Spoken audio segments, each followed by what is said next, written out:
Everyone, जैसे कि आपको पता है चैप्टर 4 प्राणी जगत के अंतर्गत हमने कुछ संघ के लक्षण कर लिया था, जैसे कि पॉरीफेरा, सिलेंट्रेटा, टिनोफोरा और प्लेटेहेलमिन्थेस। ओके, आज हम इसी क्रम में आगे बढ़ते हुए दूसरे अन्य संघों के भी लक्षण याद करेंगे। ओके, संघ स्केलेहेलमिन्थेस को निमेटोहेलमिन्थेस भी कहते हैं। चूंकि प्लेटेहेलमिन्थेस में हमने पढ़ा था प्लेटेहेलमिन्थेस चपटे क्रिम है, इसलिए उनको फीता क्रमित कहते हैं, लेकिन यह गोल क्रिम होते हैं तो इसीलिए इनको गोल क्रिम भी कहते हैं। ओके, स्केलेहेलमिन्थेस गोल क्रिम। ओके, तो इनके बारे में बात करते हैं। यह द्विपार्श्व सम्मित, इनका शरीर जो होता है वो द्विपार्श्व सम्मित होता है, त्रिस्तरीय होता है, कूट देह गुहा वाले होते हैं, और ऊपर वाले हमने पढ़ा था अगुह्य होते हैं। देखिए, अगुह्य के बाद अब कूट गुहा की शुरुआत हो चुकी है। तो चलिए लेते हैं, यहाँ पर लिखते हैं। पहला,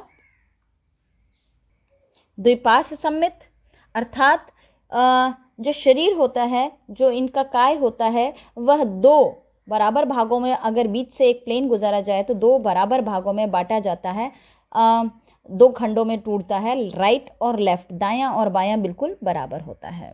ओके, त्रिस्तरीय, अगर एम्ब्रॉयनिक लेयर की बात करें भ्रूणीय स्तर की, तो त्रिस्तरीय होता है, एक्टोडर्म, एंडोडर्म और मेसोडर्म। ओके, कूट गुहे होते हैं, अर्थात गुहा जैसी संरचना पाई जाती है लेकिन गुहा पूरी तरह से डेवलप नहीं होती है, तो कूट देह गुहा उपस्थित होती है, कूट देह गुहा उपस्थित होती है।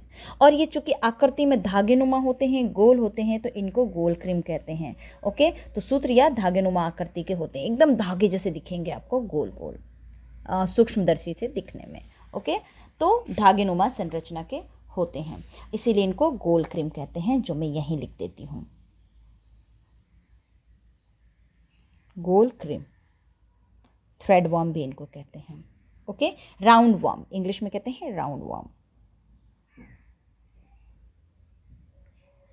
Round worm. ओके, तो इनमें जो जंतु होते हैं ज्यादा से ज्यादा एक लिंगी होते हैं और इनमें लैंगिक द्विरूपता भी पाई जाती है। ओके, इसके अध्ययन को क्रिम विज्ञान कहते हैं, जिसमें क्रिमों का अध्ययन किया जाता है उसमें क्रिम विज्ञान।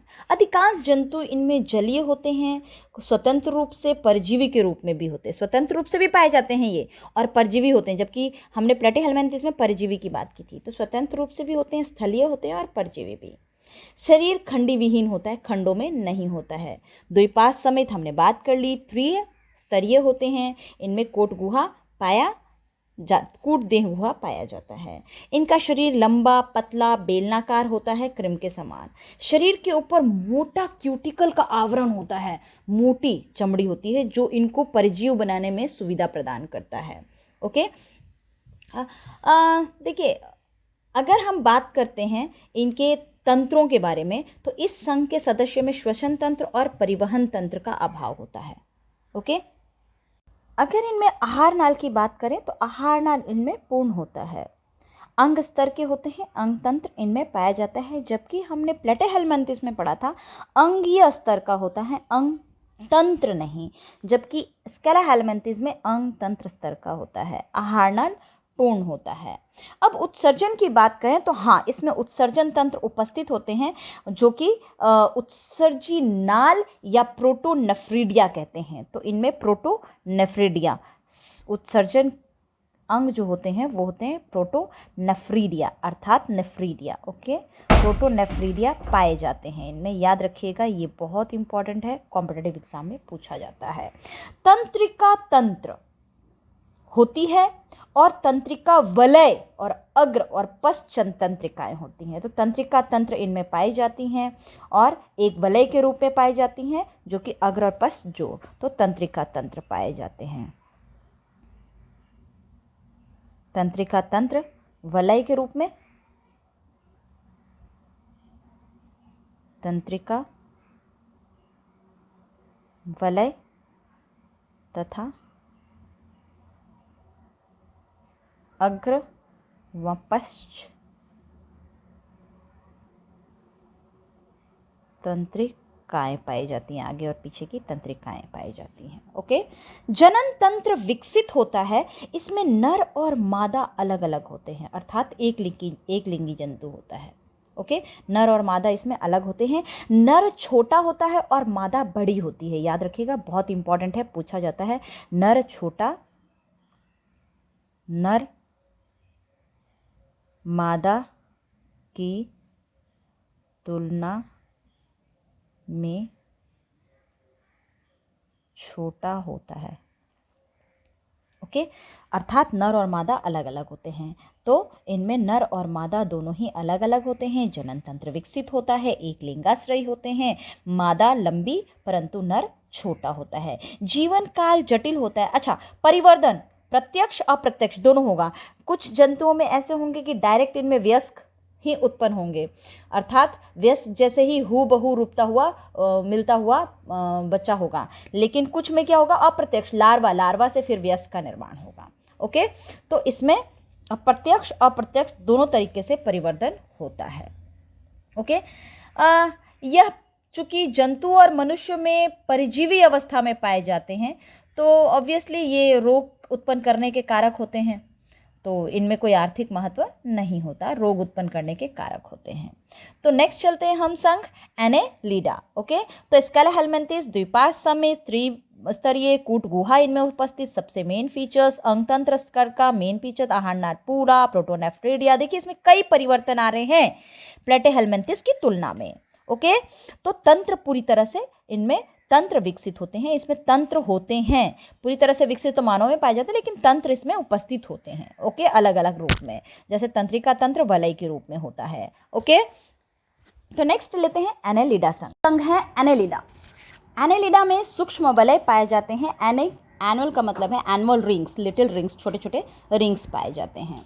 इनका शरीर भी जो काय होता है द्विपार्श्व सम्मित होता है, स्तरीय होता है, पतला, लंबा, छोटा, खंडों में होता है।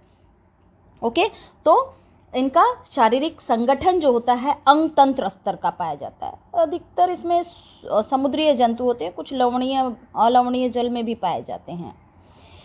तो ये द्विपार्श्व सम्मित होते हैं, त्रिस्तरीय होते हैं, इनमें देह गुहा पाई जाती है। इसके पहले मैंने बताया था स्केलेहेलमिन्थेस में वास्तविक देह गुहा नहीं पाई जाती, कूट देह गुहा पाया जाता है, परंतु इसमें शरीर में वास्तविक देह गुहा पाया जाता है और वास्तविक खंडी भवन युक्त होते हैं। इसीलिए एनेलिडा के शरीर को नली के समान, नली के भीतर नली की समान संरचना बताई गई है। याद रखिएगा, नली के भीतर नली के समान संरचना, क्योंकि इनकी देह गुहा जो होती है, इनकी देह जो होती है नली के समान होती है, तथा जो इसमें नली के समान का आहारनाल पाया जाता है, इसी वजह से इनका जो बोला जाता है नली के भीतर नली की संरचना किसमें पाई जाती है, तो एनेलिडा में ऐसा प्रश्न पूछा जाता है। इनकी देह भित्ति में क्यूटिकल अधिचर्म पेशीय स्तर होता है, आहारनाल पूर्ण होता है, बाह्य कोशिकीय पाचन जो होती है वो बाह्य कोशिकीय आधार का होता है, कोशिका के अंदर नहीं, बाह्य कोशिका होता है। ओके, कोशिकाओं की बनी हुई संरचना जो होती है, अंग जो होती है, अंग तंत्र होते हैं, वो पाचन करते हैं। परिसंचरण तंत्र होता है इनमें, लेकिन बंद प्रकार का, और सबसे इंपॉर्टेंट श्वसन वर्णक हीमोग्लोबिन या एरिथ्रोक्रोनीन रुधिर प्लाज्मा में खुला हुआ होता है। इनके गमन अंग होते हैं, चलने के लिए जो पाए जाते हैं, चलने के लिए इनमें जो अंग पाए जाते हैं उनको कहते हैं पैरापोडिया या सूक या सीटा।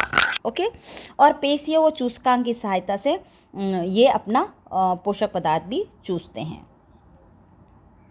ओके, तो गमन अंग जो होता है वो सीटा और सूक होता है, पेशी व चूसकांग की सहायता से भी चलते हैं। उत्सर्जन क्रिया नेफ्रीडिया नामक अंग के द्वारा होता है। ओके, जो देह के अलग अलग खंडों में व्यवस्थित होती है।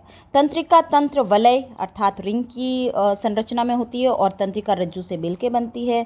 तंत्रिका रज्जु जो होती है अधर सतह पे मौजूद होती है, ठोस होती है, दोहरी होती है, दोहरी इस प्रकार की।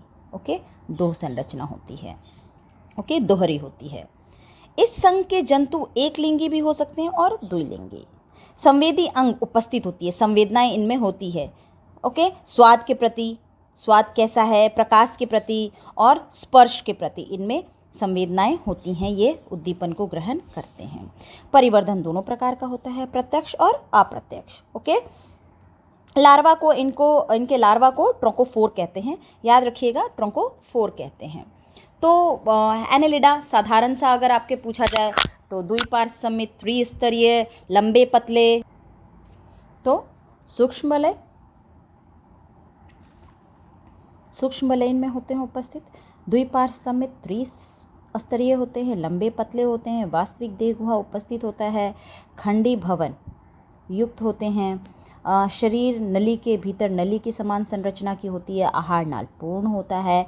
परिवहन तंत्र की बात करें तो बंद प्रकार का होता है। श्वसन वर्णक हीमोग्लोबिन या एरिथ्रोक्रोनिन नाम का वर्णक जो होता है वो प्लाज्मा में खुला हुआ पाया जाता है। गमनांग सीटा या सूक या पैरापोडिया होते हैं। उत्सर्जन अंग नेफ्रीडिया होता है। ओके, संवेदी अंग उपस्थित होते हैं, ये लिख लीजिएगा। तंत्रिका तंत्र वलय और तंत्रिका रज्जु से मिलके बनी होती है और यह एक लिंगी और द्विलिंगी दोनों प्रकार के हो सकते हैं। ओके, तो अब संघ एनेलिडा के बाद हम बात कर रहे हैं नेक्स्ट जंतु की। एनेलिडा का वर्गीकरण है, आप वर्गीकरण आपके बुक में नहीं दिया इसलिए नहीं कर रहे हैं। एनेलिडा का आर्थिक महत्व ज़रूर है, ये खेती में भूमि के उपजाऊ बनाने के लिए होते हैं, आपको पता ही है। केचुआ इस संघ का उदाहरण है। केचुआ भूमि को उपजाऊ बनाता है, किसानों का परम मित्र कहा जाता है केचुओं को। ओके, तो भूमि को उपजाऊ बनाने के काम आते हैं, भोजन के रूप में, औषधि के रूप में और प्रयोगशाला के अध्ययन के रूप में भी इनका आर्थिक महत्व के रूप में हम इसको पढ़ते हैं। ओके, तो उदाहरण इसका कर लीजिएगा, उदाहरण बहुत ही इम्पॉर्टेंट है। इनके लार्वा के बारे में भी मैंने आपको बताया है, लार्वा को कहते हैं इनको ट्रकोफोर। ओके, उदाहरण के लिए केचुआ जिसको कहते हैं फेरेटिमा, उसका साइंटिफिकल नेम है फेरेटिमा। ओके, नेक्स्ट संघ लेते हैं। नेक्स्ट संघ है मोलस्का। ओके, मोलस्का संघ जो है वह सारे दुनिया में जो प्राणी जगत है उन प्राणी जगत में दूसरा बड़ा संघ है और पहला है ऑर्थोपोडा, लेकिन हम संघ मोलस्का कर रहे हैं। ओके, यदि संघ मोलस्का की बात करें तो इसके जो जंतु होते हैं इनके सदस्य, इनका नाम, इस संघ का नाम मोलस्का जो दिया था वो जस्टन ने दिया था और मेयर के अनुसार इस संघ में जो जातियां आती हैं वो करीब 80,000 जातियां पाई जाती हैं। इस संघ के प्राणियों का शरीर द्विपार्श्वसम्मित होता है, सम्मिति के आधार पे, त्रिस्तरीय होता है, अखंडीय होता है, ऊपर हमने खंड का कहा था, इसमें अखंडीय होता है। यह समुद्र में, अलवणीय जल में और नम भूमि में भी पाए जाते हैं। इनका शरीर कोमल होता है और श्लेष्मा युक्त होता है, चिपचिपाहट होती है इनके शरीर पे। ओके, तो इनका शरीर कोमल होता है, इसीलिए इनके ऊपर एक ठोस कवर होती है जो उनको बचा के रखती है, जैसे कि आपने घोंघा, यूनियो, सीपिया ये पढ़ी होगी। ओके, इनको बचा के रखती है, उनके ऊपर कठोर एक कवचनुमा संरचना होती है कैल्शियम की बनी हुई। ओके, तो जो इनके कोमल शरीर को बचा के सुरक्षित रखती है। इनमें जो आहार नाल की बात करें वो सीधी यू आकार की और कुंडलित होती है और इनके जो मुख गुहा होती है उसमें रेड्यूला होता है जो भोजन को पीसने का काम करता है। याद रखिएगा, ये भी कॉम्पिटिटिव एग्जाम में पूछा जाता है। रेड्यूला भोजन को पीसने का काम करता है। श्वसनांग होते हैं, एक से अधिक क्लोम या फुफ्फुस पाए जाते हैं। श्वसन वर्णक की बात करें तो उसमें इससे पहले वाले संघ में हमने पढ़ा था हीमोग्लोबिन या एरिथ्रोक्रोनिन पाया जाता है, जबकि इसमें हीमोसाइनिन नाम का श्वसन वर्णक पाया जाता है। उसमें परिसंचरण तंत्र या परिवहन तंत्र बंद प्रकार का था, इसमें परिसंचरण तंत्र या परिवहन तंत्र खुले प्रकार का है। लेकिन एक सदस्य है सिफेलोपोडा वर्ग, इसी के अंदर सिफेलोपोडा, आगे वर्गीकरण नहीं दिया हुआ है लेकिन मैं बता देती हूँ, सदस्य उसका बंद प्रकार का होता है। कभी आपके आ जाए तो आप कहेंगे बंद प्रकार का है, हाँ कुछ में होता है। ओके, उत्सर्जन अंग मेटानेफ्रिडिया या बोजेनस अंग कहलाता है, या कैवर की ग्रंथि भी इनमें पाई जाती है। तो इनमें उत्सर्जन वृक्क द्वारा, मेटानेफ्रिडिया द्वारा या बोजेनस के अंग या कैवर की ग्रंथियां आदियों के द्वारा होता है। तंत्रिका तंत्र जोड़ीदार गुच्छिका के रूप में होती है। ओके, नेत्र होती है इसमें, नेत्र एवं संतुलन जो पुट्टी होती है, संवेदी अंग, ये दोनों पाए जाते हैं। इसमें जो जंतु होते हैं ये अधिकांश एकलिंगी होते हैं और निषेचन आंतरिक और बाह्य दोनों प्रकार का होता है। ओके, दूसरा सबसे बड़ा प्राणी संघ, ओके, स्थलीय और जलीय, अर्थात लवणीय और लवणीय दोनों जलों में पाया जाता है। अंग स्तर पाया जाता है द्विपार्श्व समित, द्विपार्श्व समिति, त्रिस्तरीय, त्रिस्तरीय या त्रिकोरकीय, कुछ भी कहिए, है ना। तो दोनों के दोनों त्रिस्तरीय या त्रिकोरकीय एक ही बात है। तो आप त्रिकोरकीय आपके उसमें लिखा हुआ है तो आप कंफ्यूज मत होइएगा, एक ही बात है, त्रिस्तरीय या त्रिकोरकीय। ओके, प्रगुही यानी इसमें प्रगुहा पाया जाता है। ओके, अखंडीय, खंडी भवन नहीं होता इसमें। ओके, हर तरीके के उसमें पाए जाते हैं मोलस्का, नम स्थानों पर पाए जाते हैं, समुद्र में, अलवणीय जल में, अधिकांश समुद्री होते हैं, अलवणीय होते हैं, नम भूमि पे होते हैं। ओके, नेक्स्ट है इसी में अंग तंत्र पाया जाता है। अंग तंत्र, शारीरिक स्तर कैसा है, अंग तंत्र स्तर, अंग तंत्र स्तर का। ओके, अंग तंत्र स्तर के संगठन होते हैं, शारीरिक संगठन, संगठन। ओके, आहार नाल सीधी यू आकार की या कुंडलित होती है। आहार नाल,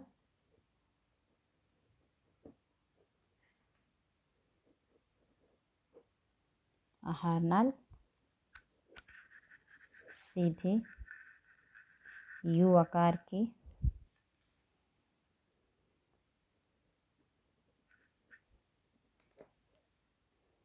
या कुंडलित होती है।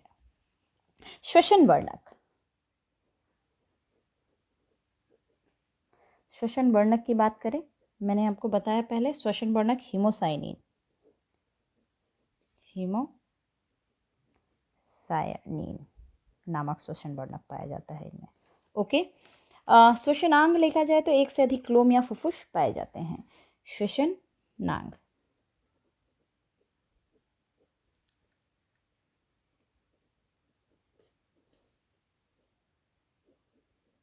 एक या अधिक क्लोम पाए जाते हैं, ठीक है, या फुफ्फुस कह सकते हैं, क्लोम पाए जाते हैं।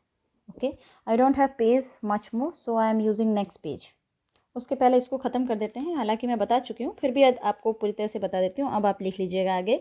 उत्सर्जन जो होता है मेटानेफ्रीडिया अंग द्वारा होता है, या बोजेनस कह सकते हैं, कैबर की ग्रंथियाँ भी कहते हैं, ये सब उत्सर्जन के अंग हैं। तंत्रिका, तंत्र जोड़ीदार, ओके, और गुच्छे के रूप में होती है। नेत्र और संतुलन पुट्टिका पाई जाती है। अधिकांश जो सदस्य होते हैं इसमें एकलिंगी होते हैं। निषेचन की क्रिया आंतरिक और बाह्य दोनों प्रकार की होती है। परिवर्धन प्रत्यक्ष या अप्रत्यक्ष रूप से होता है। अब इसका आर्थिक महत्व, ओके, देखिए, मोती संसाधन, मोती उद्योग में इसका मोलस्का का बहुत ज़्यादा यूज़ किया जाता है। यूनियो जिसे कहते हैं, यूनियो के अंदर माइलिटस नाम का जो संघ है, माइलिटस नाम के जो जानवर हैं, उनसे मोती बनाया जाता है। ओके, तो भोजन के रूप में किया जाता है, मोती उद्योग में किया जाता है इनको। हाँ, तो मोती उद्योग में बहुत ज़्यादा इसका उपयोग किया जाता है, पालते हैं इसको मोती के लिए, मोती पालन जिसे कहते हैं। ओके, नेक्स्ट हमारा इसी के अंतर्गत आगे एक संघ है जिसे कह रहे हैं आर्थ्रोपोडा। ओके, नेक्स्ट संघ है आर्थ्रोपोडा। उसके बाद इकाइनोडर्मिटा, हेमिकोडेटा संघ और कोडेटा संघ। ओके, तो जिसके बारे में हम अपने नेक्स्ट वीडियो में पढ़ेंगे। आर्थ्रोपोडा संघ, आर्थ्रोपोडा संघ, इकाइनोडर्मिटा संघ, हेमिकोडेटा एंड संघ कोडेटा, जिनके बारे में हम अपने अगले वीडियो में पढ़ेंगे और कॉर्डेटा संघ के अंतर्गत आने वाले वर्ग के बारे में भी हम अपने अगले वीडियो में पढ़ेंगे। आगे की वीडियो में हम इसी के अंतर्गत पढ़ेंगे। आज के वीडियो में इतना ही। जो भी आज मैंने पढ़ाया, संघ, स्केलेहेलमिन्थेस, एनेलिडा और मोलस्का, इनके लक्षण आप अच्छे से याद करके कॉपी में लिख लीजिएगा। आज के लिए इतना ही। नेक्स्ट टॉपिक को हम अपने अगले वीडियो में पढ़ेंगे। Thank you.